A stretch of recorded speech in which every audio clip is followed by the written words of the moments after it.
Sí, pues nada más copiar y pegar. Bien, iniciación al lasallismo. Este primer tema es de La Salle en el anhelante. Y una vez les adelanto la primera asignación para que puedan tomar algunos puntos que les parezcan relevantes. La primera asignación, la primera tarea va a ser elaborar una autobiografía breve donde tú compares tu vida con 5 puntos de La Salle. Cada presentación tendrá 5 puntos. Sería suficiente con que tú pudieras rescatar el título de cada uno de los puntos No puede y puedas hacer una autobiografía, donde tú compares tu vida con la vida de La Salle. La asignación se realiza de 10 a 11 de la mañana exactamente. Todos los días vamos a darle una hora aprox para que después del tema puedan realizar su asignación. Esta asignación la pueden hacer hoy, en algún otro momento, de tal manera que mañana a las 10 de la mañana Juan nos vaya conduciendo paso a paso para subirla. Ese es el título de la sesión de hoy, de La Salle el anhelante. Sí, Juan mañana nos va a ir conduciendo para subir nuestra plataforma, nuestra asignación en la plataforma del CESLES. Continuamos. Desde tu lugar te invito a leer esta diapositiva. A leer esta diapositiva como en un diálogo con De La Salle, con nuestro fundador. Tenías la piel curtida por el sol, fruto de tus largas caminatas por los caminos de Francia. Eras un nómada, un peregrino, un inquieto por el Evangelio de Cristo, que desde muy niño había pasado por tu vida y te dejó seducido. Tu abuela Petra dejó una huella imborrable en tus sueños al leerte vidas de santos.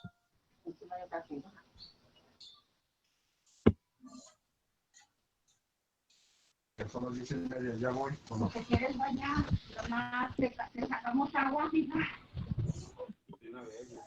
Ok, muy bien.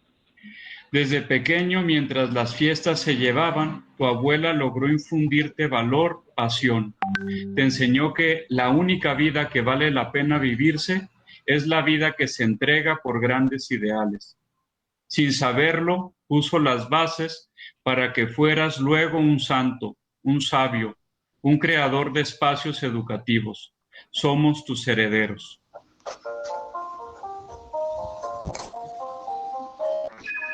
Si reflexionas algo, escríbelo a través del chat. Alguna expresión que llame tu atención de esto que escuchas, de La Salle y el anhelante. ¿Cuál es tu punto de partida? De La Salle el anhelante, lo que entiendo con esto es que, para mí lo importante de conocer a La Salle, escríbeme algunas 5 reacciones. Yo te voy leyendo. Pediste que se transmitiera por Facebook. Por eso. ¿Alguien?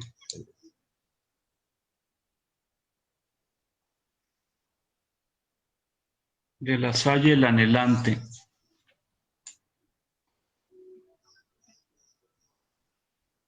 Lo que reflexiono es que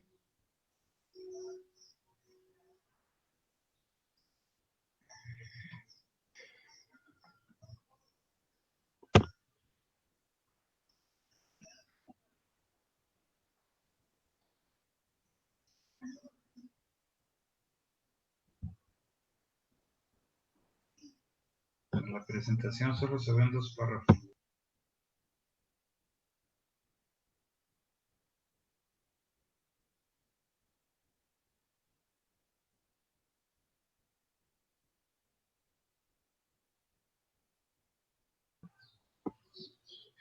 No, No puede porque está terminado.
Hermano José Luis, tienes el micrófono apagado.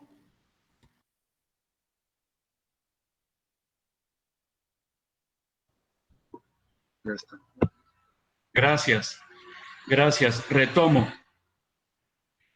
El primer punto es de La Salle de su tiempo y su país, y yo de mi tiempo y mi país. Lo más importante es visualizar a De La Salle como un hombre concreto, escapándose así al primer peligro al estudiar un santo, idealizarlo tanto que lo alejemos y lo hagamos imposible. El segundo peligro es justo caer en el extremo contrario del péndulo de las interpretaciones, humanizarlo demasiado, convirtiéndolo en alguien que piensa que pierde su chispa, la luz que logró. Dicha luz le viene de su unión profunda, íntima con Dios. Qué buena falta nos hace a nosotros hoy para no perder nuestra luz. Ese es el primer punto importante. Con frecuencia hemos convertido a De La Salle en un ser acartonado, rígido, serio, cuando es un hombre con una personalidad apasionante. Creo que es una urgencia rescatar a De La Salle de las estampitas con las que lo representamos. Ahora, cuando estuve en Guatemala en la canonización del hermano Miller, me platicaban algunos de los hermanos responsables de la canonización que la única foto formal que tienen de él es donde él está sonriendo, una sonrisa amplia, franca, y le pidieron que para la imagen de la canonización, de la beatificación, le quitaran la sonrisa, que lo pusieran serio. Es curiosa esta tendencia a querer colocar a los santos con su cara de chancla, con su cara seria. Y tampoco irnos al otro extremo, de humanizarlo demasiado, haciéndolo que pierde esa chispa que logra por su unión con Dios. Justamente por eso es un santo, porque era un hombre que toda su vida la vivió inmerso en Dios y en la actividad. Eso es muy lasallista. No haga diferencia de los deberes de su estado. Bájense, ya no me están distrayendo. No hagan diferencia de los deberes de su estado a los deberes de su propia santidad. Este es un núcleo importante de la espiritualidad de La Salle. Nunca adelanta tanto en su salvación como cuando ayuda a sus alumnos a lograrla, le decía el fundador con frecuencia a los hermanos en su carta. Segundo punto, de una clase acomodada. No es de la clase poderosa de Rennes, ni de la clase baja que entonces, como hoy, era el gran grueso de la población, sumida en terrible pobreza como veremos luego. Tenías 9 años, La Salle. De La Salle es el primogénito de su familia. Entre las opciones educativas de su ciudad estaba la escuela de los jesuitas, más cara y de clase alta, y los bons enfants. De buen nivel, estudia en latín materias básicas como retórica, gramática y filosofía. Ahí lo tenemos recibiendo una educación rigurosa y exigente. Los estudios de La Salle, él no estudia con los jesuitas de la clase alta, él estudia en un colegio privado que dependía de la universidad, los bons enfants, los niños buenos. Recibe una educación rigurosa y exigente. Es curioso que de La Salle sea de clase más bien media, diríamos hoy. En ese tiempo estaba muy desdibujada la clase media. El hermano Cervantes tiene un librito que le recomiendo que se llama, creo que 15 facetas de un mismo personaje. Y va estudiando facetas de La Salle. Si La Salle viviera en San Juan, quizás él no estudiaría en el Bolonia. Bueno, no sé si somos la escuela más cara de la ciudad, pero él estudia en una escuela accesible, de buen nivel. Esa es la educación de La Salle. Es de clase acomodada, pero no es de la clase rica, contra el prejuicio que luego podemos hacernos de él, creer que era de la clase más rica de Rennes. No, era más bien de una incipiente clase media, decía Cervantes. Tercer punto. En las rodillas de la abuela Petra, mientras la música en órgano, típica de las fiestas frecuentes en tu casa, sonaba y sonaba, tú te refugiabas en la pieza con la querida abuela Petra, que te deslumbraba con su talento narrativo. Te contaba historias firmes en su fe. Extraños ermitaños que se iban al desierto para vivir consumidos en Dios. Un día en su vida dedicaría meditaciones inspiradoras en el estilo de su época, como es obvio, basadas en los santos del año litúrgico. ¿Quiénes han sido las abuela Petra en tu vida? ¿Quiénes fueron las figuras que te inspiraron la fe? ¿Quiénes fueron las primeras personas que te hablaron de Dios, de su iglesia, de los santos? ¿Cómo proponer la fe hoy? ¿Cómo proponer la fe hoy a las personas de nuestro tiempo? ¿Cómo hacerle para seguir contando la vida de los santos? En este caso, ¿cómo hacerle para recuperar el brillo de nuestro fundador? Me gustaría mucho que en tu autobiografía narraras algo de esto, las abuelas Petra de mi vida. ¿Quiénes fueron estas mujeres, estos hombres que te acercaron a Dios de una manera y que te infundieran valor y fuerza?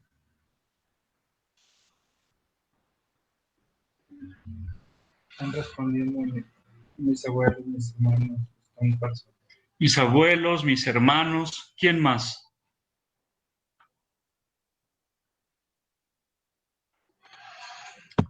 Las abuelas Petra en mi vida.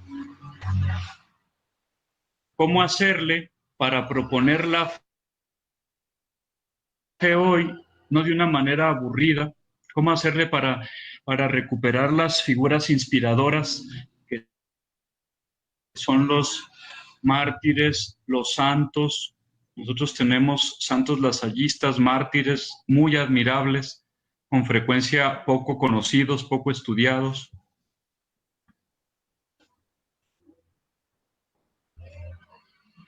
entre los que están compartiendo, lo agradezco mucho. Es una forma de interactuar que hace el aprendizaje mucho más efectivo. Mis abuelos, mis hermanos, mi mamá,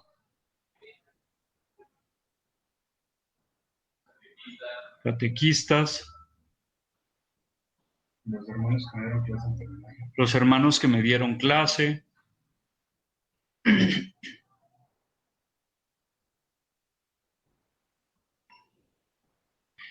Una última pregunta en este aspecto. Me gustaría que escribiera sobre una idea de cómo transmitir a nuestros santos de una manera adecuada, con sentido hoy.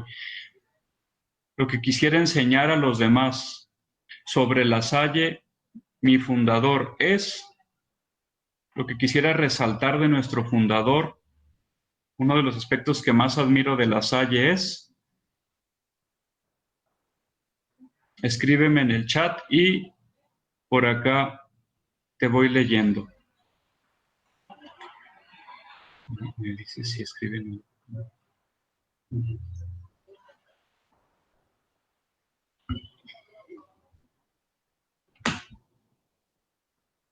Bueno. Bueno. Bueno, bueno.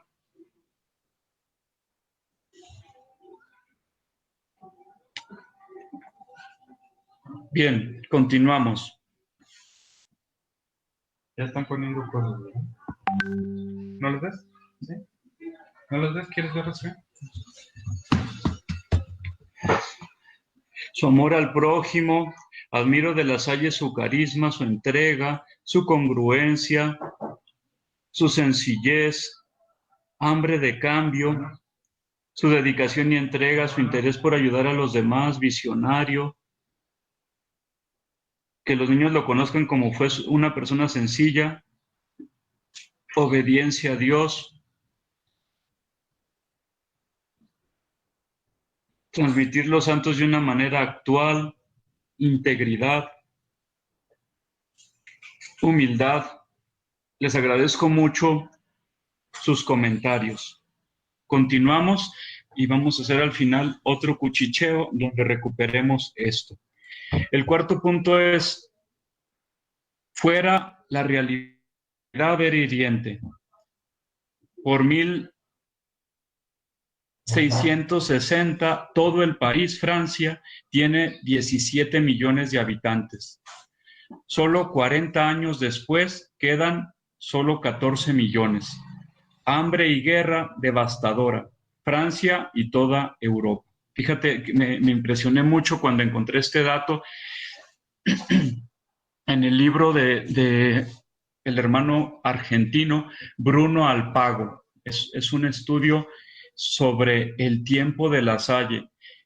Por eso pensar que a De La Salle le tocó vivir en una realidad mucho mejor que la de nosotros, pues cuestionable.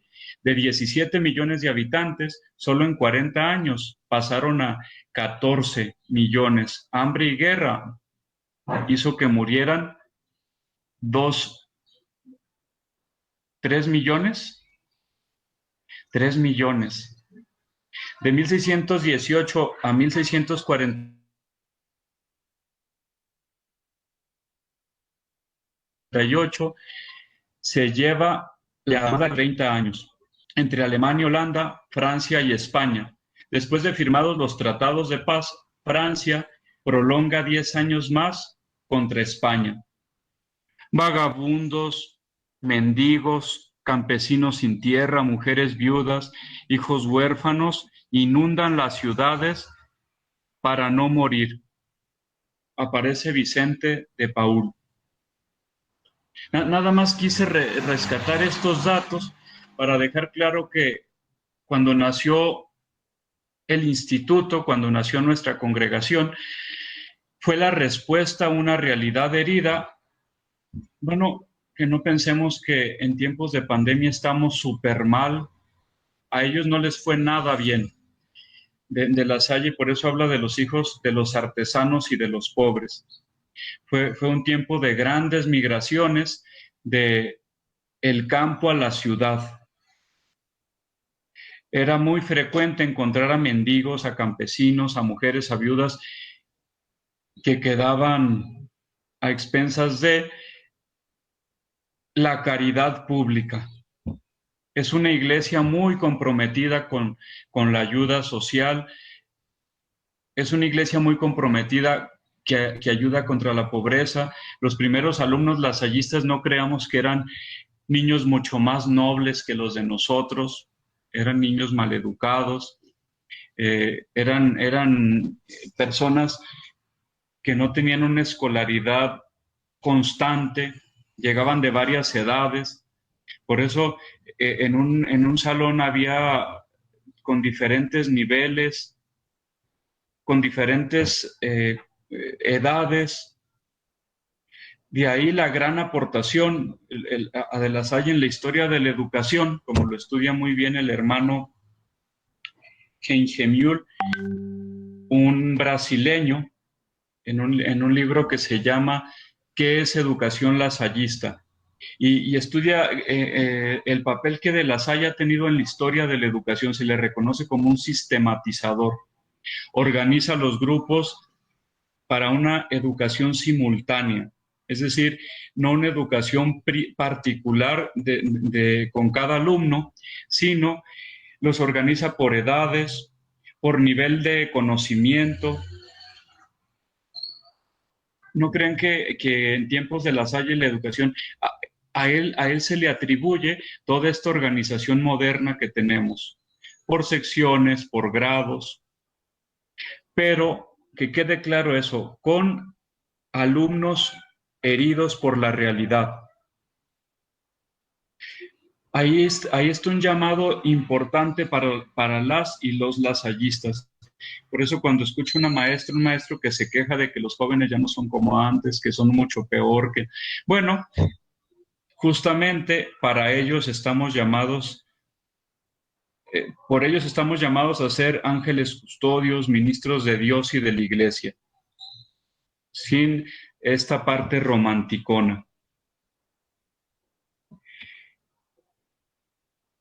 Quinto punto, el último. Mirando largamente el crucifijo, le inspiró: tú has dado la vida por mí, yo la daré por ti. Tiene apenas 11 años. Había recibido de su familia la fe, la capacidad de orar, de ponerse cara a cara frente a Dios, en contacto interior. Enseñará después. Hablar con sus papás muy serio. Quiero consagrarme a Dios, rara cuestión para su corta edad. Los padres se sorprenden, comprenden que es un camino que inicia y deciden apoyarlo. Preguntas a De La Salle. ¿Qué influyó tu abuela en tu alma infantil? ¿Qué influencia tuvo tu abuela en tu alma infantil? ¿Cómo saliste de tu burbuja? ¿Cómo le hiciste tan pronto para decidir volar del nido? Con 11 años, pide recibir la tonsura. Este era un gesto antiguo de consagración a Dios. La tonsura es una calvita que hacen en el centro de la cabeza como una forma de consagración a Dios. La verdad es que los biógrafos de La Salle, como Gallego, como José María, como Alpago, los historiadores, los biógrafos del fundador en general reconocen que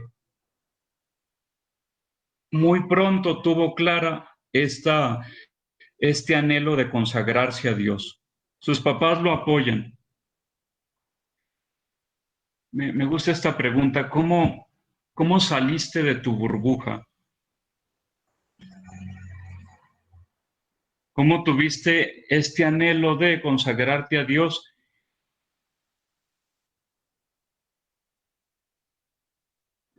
Me gustaría que en este momento me escribieras otra vez un aprendizaje significativo de este primer tema es. Tú escríbeme y yo por acá te voy leyendo. De este primer tema, de la Salle el anhelante, un aprendizaje significativo para mí es.